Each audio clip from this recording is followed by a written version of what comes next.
Tenemos nuevamente otra sesión más de la materia Fundamentos de Higiene Industrial y Salud en el Trabajo de la Maestría en Seguridad, Higiene Industrial y Sustentabilidad.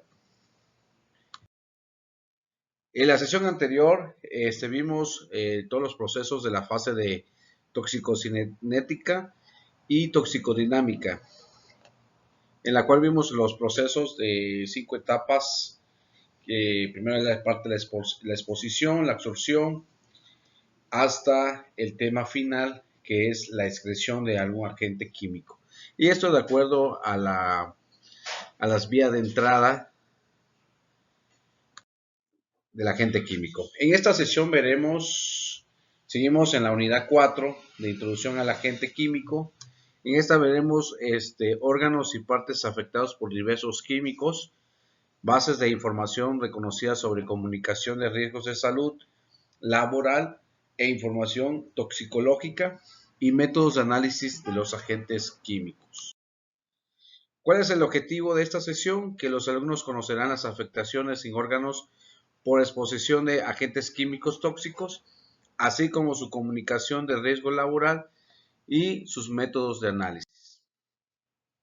Un punto importante aquí de esta sesión es sobre los órganos y partes afectadas por diversos químicos, en la cual está dividida primeramente por la parte de la vía de la sangre, que es la vía más común que podemos ver, la vía de entrada de un agente químico, que es el sistema cardiovascular y sangre.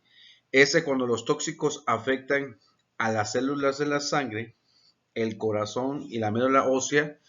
Ejemplos: falta de oxígeno en sangre, por monóxido de carbono, descenso de leucocitos en sangre por daños de la médula ósea o por algún agente químico, cloranfenicol, o leucemia por benceno. En la parte del daño de la piel, esto deriva los efectos que pueden variar desde una irritación por un contacto, por ejemplo gasolina, hasta efectos severos como corrosión de la piel por contacto con hidróxido de sodio, pues hidróxido de potasa, otro sustancia química que sea corrosiva, o el cáncer de piel por ingestión, digamos en este caso por esta vía de la piel, por arsénico, o exposición al sol o rayos ultravioletas. Otra parte importante es también de la vía de entrada que puede afectar a un órgano, por ejemplo el hígado, conductos biliares o vesícula biliar, con producción de diversas enfermedades como la hepatitis química, la cirrosis y cáncer hepático. En la parte del sistema inmunitario, puede verse afectado de formas diversas por fenómenos de hipersensibilidad como alergias y autoinmunidad. Y en este caso puede ser en la parte de algunas sustancias químicas que puede afectar directamente a este sistema. En los órganos de los riñones, en va variado, tiene una relación con el sistema cardiovascular y sangre, y esto con grandes volúmenes de sangre pasan por los riñones, donde se filtran los tóxicos que pueden acumularse en esos órganos y hasta dañarlos. En el sistema nervioso, los efectos pueden darse a nivel del sistema nervioso central, por ejemplo, metales tóxicos como el plomo y el mercurio, o en los nervios periféricos, que ahí en el caso vemos pues el hexano. Los sistemas reproductorios, el sistema reproductorio, en él se incluyen diversos efectos como la pérdida de líbido, impotencia, infertilidad, abortos, anualidades fetales, hasta cáncer infantil. ¿Sí? De acuerdo a la sustancia química que puede afectar el sistema reproductivo. En los sistemas respiratorios, que incluye las fosas nasales, laringe, faringe, tráquea y pulmones, puede verse afectados en todas estas estructuras. Los principales efectos son la irritación de las vías superiores y de los bronquios, que puede provocar asma, enfisema pulmonar, fibrosis pulmonar, alergias, hasta cáncer, de acuerdo a la sustancia química que entra por esa vía del sistema respiratorio. Por último, por el sistema endocrino, que los efectos de este sistema pueden ser muy variados e incluye cánceres de mama, de ovarios, próstata y testículos, reducción de la calidad de esperma y de niveles de algunas hormonas en hombres y mujeres expuestos. También problemas de desarrollo, de desarrollo y problemas de aprendizaje y disminución de coeficiente de inteligencia, etcétera. Y entonces todas esas partes, cómo los agentes químicos pueden alterar la salud de acuerdo a la vía de entrada que vimos en la sesión anterior, y cómo puede afectar a los órganos. Aquí en esta tabla podemos ver un ejemplo de algunas sustancias químicas como el cadmio, plomo, mercurio, manganeso, tolueno, cloruro de vinilo, acetato de etilo. Y aquí vemos los órganos críticos en exposición crónica. Es muy importante, por ejemplo, el cadmio tiene los órganos críticos, pues es el pulmón, el riñón, y que el efecto crítico puede ver en el caso del pulmón hasta cánceres de pulmón, y en el riñón mayor excreción urinaria de proteínas de bajo peso molecular. En la parte del pulmón también puede haber problemas de efisema, efisema o leves cambios funcionales. En este caso, en el efecto crítico, vemos el ejemplo sin umbral o con umbral. En la parte, un ejemplo del plomo, ¿qué órganos críticos afecta? Pues afecta estos sistemas, y que el efecto crítico puede haber mayor excreción urinaria de ácido y mayor concentración de... Y en el caso del mercurio, si vemos aquí todos estos tipos de sustancias químicas, hay una exposición de órganos, ¿sí? Y los efectos críticos que pueden haber, como lo mencionamos anteriormente. Entonces,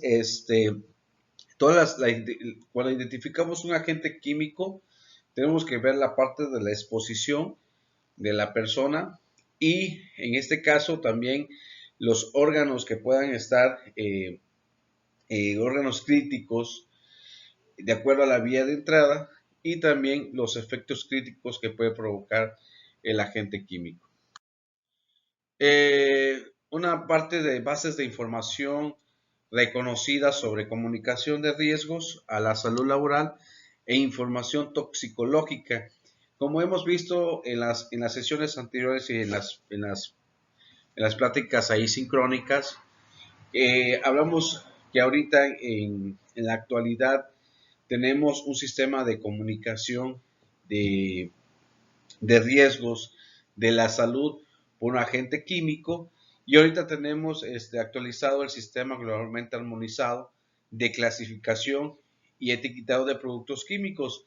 Anteriormente mencionamos en las sesiones, lo platicamos con ustedes, teníamos el rombo NFPA 704, que es el rombo de seguridad, el rombo de diamante, y hay el HMIS, que es otra mente de comunicación, y ahorita la norma 018 STPS 2015 pues ya va abarcando el sistema globalmente armonizado a nivel mundial.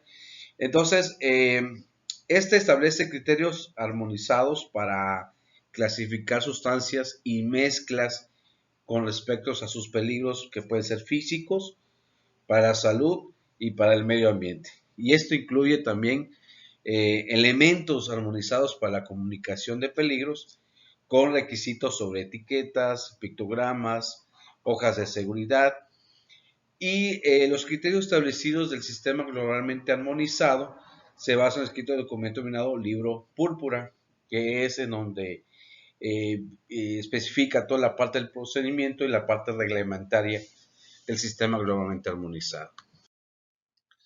¿Por qué se creó el sistema globalmente armonizado? Esto surge a partir de la necesidad de armonizar los sistemas existentes de clasificación, etiquetado, hojas de seguridad de productos químicos. Un sistema de armonización fue considerado en el sector del transporte. Anteriormente la ONU, la Organización Naciones Unidas, ya tenía pues ya unos pictogramas, pero específicamente para transporte, ¿sí? Y esto servía para, en el caso de una emergencia de un transporte, de un tráiler, cual sea, que tenga estos pictogramas, podemos atender la emergencia.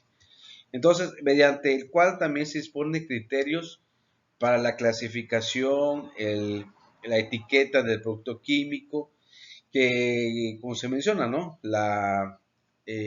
Ver y exponer los peligros físicos y también el peligro de toxicidad aguda, ¿sí?, de la sustancia química peligrosa. Anteriormente en las secciones de las hojas de seguridad no tenían este criterio o esta sección de toxicidad. Entonces, ahora en este sistema globalmente armonizado consta de 16 secciones en la cual ya viene más explicado a nivel universalmente sobre las propiedades físicas, el CAS, sobre las propiedades físicas químicas del agente químico y también qué hacer en caso de primeros auxilios si estamos expuestos a esta sustancia y cuáles son las ventajas, ¿no? Una de las ventajas de implementar el sistema globalmente armonizado comprende, uno, mejorar la protección de la salud humana y también del medio ambiente a través de un sistema de comunicación de peligros, ¿sí?, en el plano internacional, a nivel mundial, a nivel internacional, tener un sistema globalmente armonizado para la comunicación de los peligros, ¿sí?, la comunicación de esos peligros. Sabemos para que exista un análisis de riesgo, primero hay que identificar el peligro para posteriormente analizar nuestros riesgos. También proporcionar un marco de clasificación reconocida para aquellos países que carecen del sistema, ¿sí? Reducir la necesidad de efectuar ensayos y evaluaciones de los productos químicos mediante la disponibilidad de información. A veces había una gran confusión en varios países sobre las hojas de seguridad que no concordaban. Por ejemplo, el amoníaco en Brasil tienen la clasificación de amonia y así diferentes agentes químicos que a lo mejor no eran parecidos de acuerdo a la concentración o las propiedades físicas químicas. Entonces es importante este sistema globalmente armonizado porque vamos a estandarizar este sistema al nivel universal, ¿no? Facilitar el comercio internacional de aquellos productos que han sido evaluados y clasificados según este sistema. Como comenté anteriormente, ya este sistema armonizado, pues ya todos los países lo están trabajando. Y en México en el 2015, ya entró en vigor en el 2018, tiene un poco tiempo de estar en la actualización de etiqueta, actualización de hojas de seguridad, y eso ha permitido la comunicación de peligros no es tan efectivo en México por el tiempo que se tiene de vigencia de esta norma, que la NOM 018 TPS 2015, y que se tiene que capacitar al trabajador, solicitar a los proveedores, todas las hojas de seguridad actualizadas y que eso permite a veces el estancamiento de la comunicación. Las etiquetas y pictogramas deben contener los siguientes elementos: el símbolo, palabras de advertencia y la indicación del peligro, ¿sí? Entonces, un pictograma es una composición gráfica que sirve para comunicar una información específica, es la que tenemos aquí. Consta de símbolos y de otros elementos gráficos, tales como un borde, un dibujo de color en fondo, los símbolos de peligro normalizados que aplican el sistema globalmente armonizado. Y esto va a las recomendaciones de las Naciones Unidas. Nuestro plan de emergencia, o en el caso de el libro que vamos a ver el sábado, de cómo actuar en una emergencia, vamos a ver cómo la parte de los símbolos o los pictogramas que maneja las Naciones Unidas tiene un parecido con el sistema globalmente armonizado. Una, en la parte de la ONU, sirve para toda la parte de lo del transporte, y el sistema globalmente armonizado para envases en donde trae las sustancias químicas y también las hojas de seguridad. La información mínima que debe de contener las hojas de seguridad es la siguiente, en el orden que se indica. Número, la identificación del producto. El 2, identificación de peligros o peligros. 3, composición, información sobre los componentes. 4, primeros auxilios. 5, medidas de lucha contra incendios. 6, medidas que deben tomarse en caso de vertido accidentalmente. 7, la manipulación y almacenamiento de la sustancia química. 8, controles de exposición, en este caso protección personal. 9, propiedades físicas y químicas.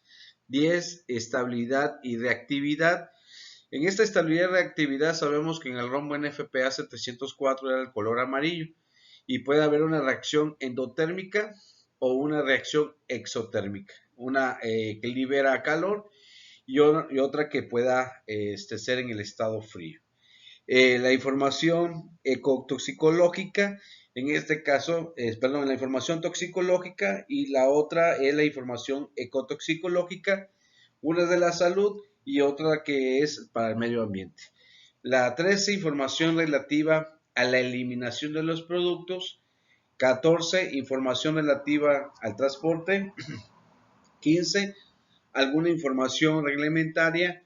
Y el número 16, otras informaciones. Así está ahorita integrada actualmente lo que contiene una hoja de seguridad.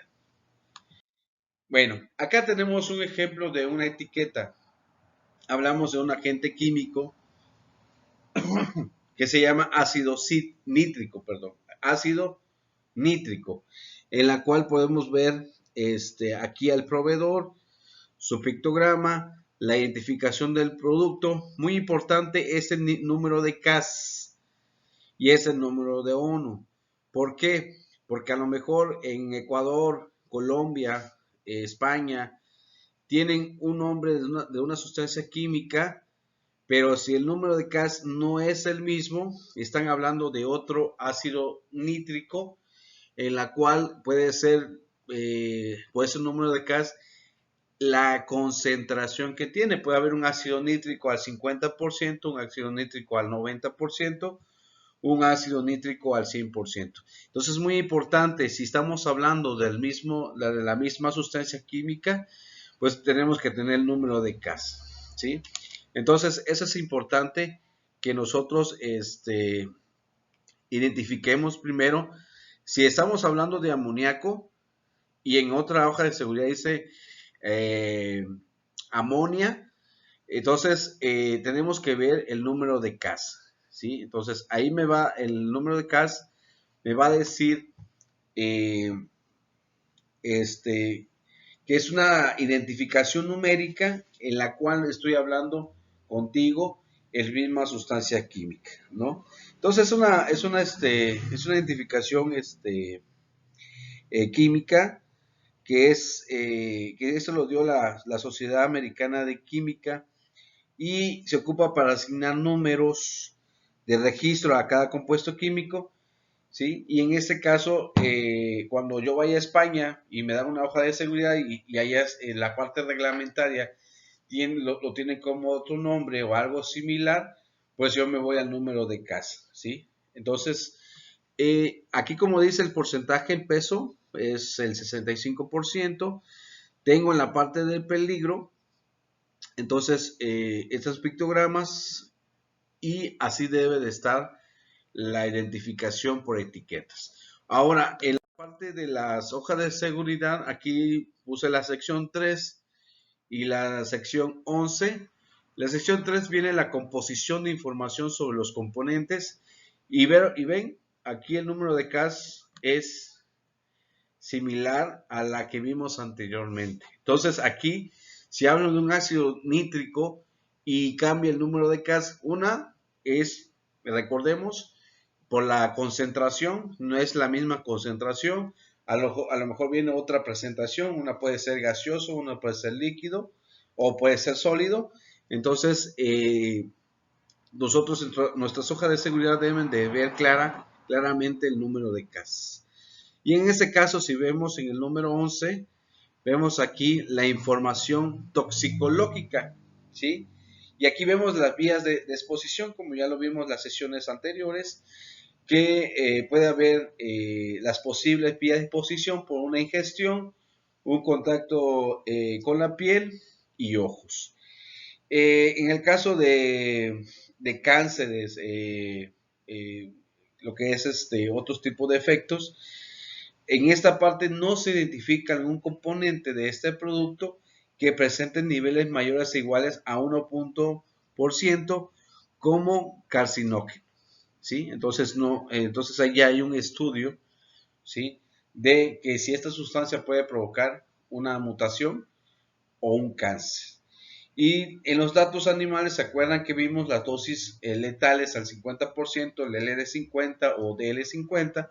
Aquí ya viene también, pues, la parte oral de las ratas, si es corrosivo, y sensibilidad dérmica no disponible. Entonces, este es el estudio que se hace toxicológico a esta sustancia química.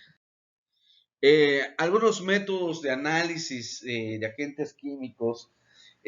Yo pongo estos ejemplos, pero hay muchos agentes químicos, más de 1 millón de agentes químicos, y que esos agentes químicos se tienen que hacer los métodos de análisis para ver qué procedimiento se debe de aplicar y cuáles son los agentes representativos, en este caso la sustancia química. Por ejemplo, aquí en este ejemplo muy claro tenemos neuromuscular, ¿sí? Que es la función neuromuscular. Tenemos debilidad, ¿sí? Descoordinación, temblor, ¿sí? Espasmos. ¿Y cuál es el procedimiento, por ejemplo, de debilidad? Fuerza de agarre, resistencia de natación, suspensión de barra, fusión motora discriminativa, extensión de miembros posteriores. En la parte de temblor, escala de clasificación, análisis espectral, y vemos aquí los tipos de agentes químicos que puedan provocar, pues, estos síntomas, ¿no? Tenemos hexano, ¿sí? Tenemos etanol, ¿sí? Tenemos piretroides tipo 2, y estos piretroides, pues vemos que son utilizados como plaguicidas, que son unos que son sintéticos, o hay algunos que son piretroides naturales, como la cipermetrina, la tetrametrina, que son sustancias químicas que se utilizan en plaguicidas, ¿no? En la parte sensorial puede haber una toxicidad auditiva, que puede ser condicionamiento discriminante, modificación de reflejos, y esto lo puede provocar el tolueno, ¿sí? Toxicidad visual, que es el condicionamiento discriminante, ¿sí? Metilmercurio, ¿sí? Toxicidad somotensorial, que puede ser la acrilamida. Entonces, todos esos tipos de métodos es de acuerdo al agente químico al cual vamos a evaluar y en este caso prevenir alguna enfermedad laboral. Bueno, en la parte de estos métodos de análisis de los agentes químicos, vamos a ver que la sustancia química y vamos a ver si es biodegradable o no. No es biodegradable, entonces hay una bioacumulación en la que se tiene que hacer un estudio, un método, hacer un análisis. En el caso que es degradable, pues la sustancia química es segura, ¿sí? Entonces aquí se aplica un ensayo de toxicidad completo o ensayos de detención selectiva. En el ensayo de toxicidad completo dice no es tóxico, entonces estamos hablando de una sustancia química segura. Cuando en este ensayo, en este análisis, vemos que es tóxico, hablamos de una sustancia química especializada en la clase 1. Y en la parte de ensayos de detención selectiva, en la parte tóxico, son sustancias químicas designadas y las posibilidades de contaminación ambiental. En el caso que no es tóxica, es una sustancia química, ¿sí?, segura. En este caso, cuando hay más posibilidades de contaminación ambiental, se tiene que hacer otro ensayo de toxicidad completo, ¿sí?, con otro método, otro análisis de acuerdo al agente químico. Si es tóxico, entonces la sustancia química específica ya se encuentra en la clase número 2. Si no es tóxico, la sustancia química es segura. ¿Ok? Bueno, aquí vemos en nuestra tablita todas las sustancias químicas que están clasificadas, especificadas en la clase 1 y en la clase 2. Ese es un ejemplo. ¿Sí? Entonces vemos estas sustancias químicas, pero el proceso de los métodos de análisis de los agentes químicos es sobre esta vía, ¿sí? Entonces, en el caso, por ejemplo, una sustancia química nueva en la cual no sabemos sus propiedades físicas o químicas, tenemos que hacer un estudio CRIT, como lo hemos mencionado en las sesiones anteriores. Antes se llamaba CRETIP el análisis. Este estudio o análisis, CRETIP se denominaba corrosivo, reactivo, que es inflamable, tóxico y biológico. Ahora es CRI, que es corrosivo, reactivo, inflamable y tóxico, únicamente.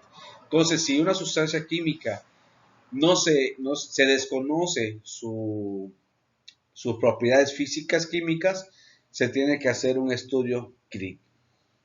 ¿De acuerdo? De acuerdo a la tarea para el próximo sábado, por ahí ya les mandé por plataforma que de acuerdo a los agentes que se identificaron de acuerdo a los giros industriales, van a tomar 5 agentes químicos y de esos agentes químicos se van a ver sobre una tablita cuáles son los riesgos de toxicidad, cuáles son las enfermedades, cuáles son los métodos, el número CAS de la sustancia química, el EL, que es el límite de inflamabilidad, límite inferior de inflamabilidad, el UL, que es el límite superior de inflamabilidad, ¿sí? Entonces, ya se encuentra en la plataforma. Si tienen alguna duda, lo atendemos vía WhatsApp personalizada, ya que cada uno de ustedes ya tienen cuál es la industria que van a hacer la investigación de los agentes químicos y de ahí realizar la tabla que ya tienen en plataforma. Es todo. Nos vemos en la próxima sesión, en el próximo foro y retroalimentación. Gracias.